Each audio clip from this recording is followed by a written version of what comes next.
Bonjour à tous et bienvenue dans ce nouvel épisode IA, votre rendez-vous hebdomadaire. Je suis Hayat, votre présentatrice, et aujourd'hui je suis accompagnée de notre équipe habituelle.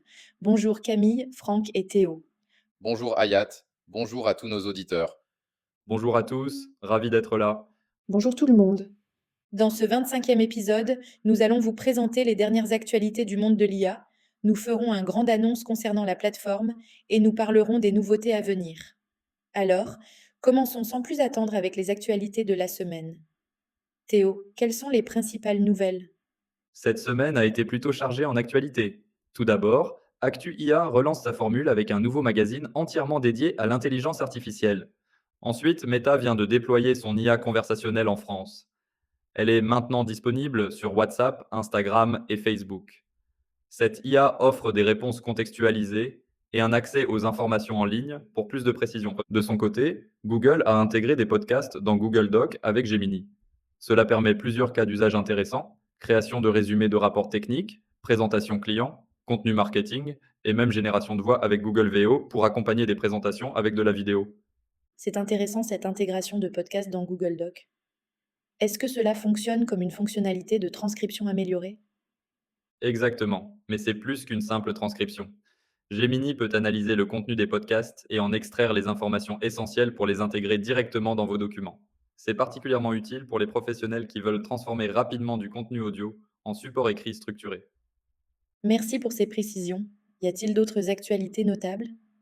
Il y a quelques rumeurs concernant Apple Intelligence dans iOS 18, mais rien de concret pour le moment. On devrait avoir plus d'informations dans les prochaines semaines. J'ajouterais que sur macOS, les fonctionnalités d'Apple Intelligence sont encore limitées. Pour l'instant, on peut principalement générer des fonds d'écran personnalisés, mais il semblerait que l'interface doive être configurée en anglais pour que toutes les fonctionnalités soient disponibles. Merci pour toutes ces informations. Passons maintenant à notre focus du jour. Franck, tu voulais nous parler d'une innovation particulièrement impressionnante dans le domaine des modèles vidéo. Oui, je souhaite vous présenter une start-up chinoise qui a sorti un modèle vidéo appelé Kling. Ce qui est assez remarquable, c'est le niveau de qualité qui vient d'être atteint. Je n'avais jamais vu des résultats aussi impressionnants auparavant. Le principe est simple, il génère des vidéos en quelques minutes à partir de prompts textuels. La gestion de la physique dans ces animations est extrêmement réaliste. Les mouvements sont fluides, naturels et respectent les lois de la physique. Ces résultats sont-ils comparables à ce qu'on pouvait voir il y a quelques mois? Pas du tout. Il y a seulement 6 mois, lorsque les premiers modèles vidéo sont apparus, les spécialistes estimaient qu'il faudrait plusieurs années pour atteindre ce niveau de qualité. Les temps de calcul pour la vidéo étaient considérés comme incomparablement plus longs que pour la génération d'images ou de textes. Mais l'évolution a été bien plus rapide que prévu. Maintenant, avec Kling, vous pouvez générer des vidéos réalistes, des animations de style manga, des créations fantastiques, et la qualité est vraiment au rendez-vous, même au niveau des détails comme le nombre correct de doigts sur les mains, qui était un problème récurrent avec les anciens modèles. Est-ce que cela nécessite beaucoup de ressources pour l'utiliser? Pas particulièrement. Vous pouvez vous rendre sur klingai.com où vous recevrez des crédits gratuits pour tester l'outil. La génération elle-même n'est pas lente, il y a un temps d'attente car les demandes sont traitées par ordre d'arrivée. J'ai testé hier en demandant une vidéo de Johnny Hallyday et Alain Delon dansant une valse. Le résultat était étonnant, même si les visages se sont parfois mélangés, mais la physique des mouvements était parfaitement rendue. Quelles sont les implications commerciales de cette technologie? C'est une excellente question. J'ai justement repéré une start-up californienne qui utilise ce type de technologie dans le domaine de la publicité. Leur promesse est de réduire drastiquement les coûts de production des spots publicitaires en utilisant exclusivement l'intelligence artificielle.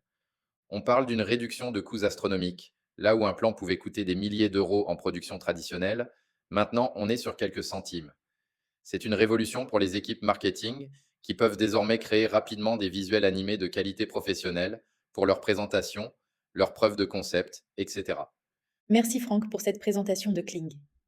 Ces avancées dans les modèles vidéo sont vraiment impressionnantes. Pourrais-tu faire le point sur les prochains développements de la plateforme Dragonfly qui intéressent particulièrement nos auditeurs réguliers? Avec plaisir. J'ai une excellente nouvelle pour nos utilisateurs. La nouvelle version de la plateforme Dragonfly sera déployée d'ici 48 heures. Après plusieurs semaines de travail, nous avons finalisé l'intégration complète en zone sec Nom Cloud. L'environnement inclut le développement, la pré-production et la production. Le portail a été entièrement réécrit avec une interface épurée et simplifiée. Nous avons conservé les mêmes fonctionnalités, mais le tout est beaucoup plus rapide et comporte nettement moins de bugs. Peux-tu nous détailler quelques améliorations spécifiques? Bien sûr, la jauge de consommation a été redessinée de façon plus compacte. Les utilisateurs peuvent désormais définir précisément le nombre de messages dans l'historique. Le micro whisper a été amélioré visuellement et affiche maintenant le volume d'enregistrement. Nous avons également optimisé l'ajout de fichiers et les modes d'analyse d'images pour les modèles compatibles. Qu'en est-il des modèles disponibles sur la plateforme? Y a-t-il des nouveautés à ce niveau? Absolument. Nous avons considérablement enrichi notre offre de modèles. Actuellement, nous disposons d'un total de 55 modèles, dont 7 modèles SNC. Nous prévoyons d'atteindre entre 20 et 25 modèles SNC supplémentaires dans les 2 à 3 prochaines semaines. Parmi les modèles actuels, nous avons intégré Llama 3.3, qui est capable à la fois de traiter du texte et d'analyser des images. Nous proposons également des modèles de différents fournisseurs, du chinois, de l'IBM, du Mistral français, du Google, du Meta et Cogito, une start-up américaine qui développe des mixtures of experts, plusieurs modèles qui collaborent pour produire des réponses. Y a-t-il des mises à jour concernant les modèles OpenAI?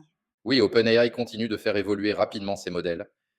Ils ont récemment sorti GPT-4 Mini et juste avant, ils avaient introduit la version 4.1, qui est actuellement leur modèle le plus abouti. J'invite nos utilisateurs à tester ces nouveaux modèles. Une information importante à noter, les modèles GPT 4.1 ont désormais une fenêtre de contexte d'1 million de tokens, ce qui les place au même niveau que Google sur ce critère. Une information importante pour nos utilisateurs, le modèle initial SNC de Cloud Temple sera supprimé le 15 mai. Si vous avez des assistants qui utilisent ce modèle, il est temps de faire les modifications nécessaires. Pour ceux qui cherchent une alternative comparable, nous recommandons le Llama 3.3. Et bonne nouvelle, nous allons réactiver les modèles anthropiques sur le portail pour tous les utilisateurs dès vendredi. Avant de conclure, Franck, peux-tu nous parler des prochains développements prévus pour la plateforme Dragonfly? Bien sûr. Maintenant que nous sommes installés sur environnement SXNOM Cloud et que nos développeurs ont acquis des compétences en DevOps, nous allons pouvoir nous concentrer sur de nouvelles fonctionnalités. Premièrement, nous travaillons sur la Memory Bank, un espace de données que l'assistant aura toujours en contexte. Cela lui permettra de contextualiser les demandes, de stocker des procédures, de maintenir un plan et d'indexer la documentation afin d'y faciliter ses recherches pour répondre à différents types de questions. C'est une zone que l'assistant gère de manière autonome, qu'il peut mettre à jour et qui peut être réutilisée d'une conversation à l'autre. Comment cela se distingue-t-il des systèmes RAG traditionnels? Excellente question. Il y a un an, tout le monde voulait du RAG, Retrieval Augmented Generation, et il fallait absolument vectoriser le texte pour que les assistants puissent requêter de grandes bases d'informations. Avec la Memory Bank, nous n'avons plus besoin de RAG traditionnel. Au lieu de faire un search relativement basique, nous disons à l'assistant: voici le plan où tu trouveras des informations, maintenant va fouiller. L'assistant itère, ouvre les fichiers dont il a besoin, extrait ce qui lui est utile, referme le fichier, et ainsi de suite. C'est beaucoup plus flexible et puissant. Peux-tu nous donner un exemple concret d'utilisation de cette memory bank? Par exemple, dans un contexte commercial, on pourrait créer une memory bank contenant toutes les offres, les principes de tarification et les questions essentielles à poser au prospect. L'assistant pourrait alors accéder à ces informations selon les besoins spécifiques de chaque conversation. Pour les développeurs, la memory bank peut contenir des explications sur différentes parties du code, le modèle de données ou les processus de l'application. Quand on demande d'ajouter une fonctionnalité, l'assistant peut explorer ce dont il a besoin et implémenter la modification. Quelles autres fonctionnalités sont prévues? Nous travaillons également sur la connexion à GitHub, GitLab, S3 et Wiki, permettant aux assistants d'accéder à ces sources. Nous développons aussi le Computer Use, qui donne au portail la capacité d'accéder au laptop de l'utilisateur pour déclencher des actions comme installer des applications ou lire des fichiers de log. Enfin, nous réfléchissons à un système d'événements et d'alarmes, permettant aux assistants de se déclencher automatiquement. Par exemple, à la réception d'un email, l'assistant pourrait lire le message, faire un tri, une catégorisation et proposer des réponses. Ou encore, programmer un rapport quotidien sur l'actualité de l'IA qui serait généré automatiquement à une heure précise. Eh bien, c'est tout pour aujourd'hui. Merci à Franck, Théo et Camille d'avoir partagé toutes ces informations. Merci à vous de nous avoir écoutés. À la semaine prochaine pour découvrir la nouvelle plateforme. Au revoir à tous et à mercredi prochain.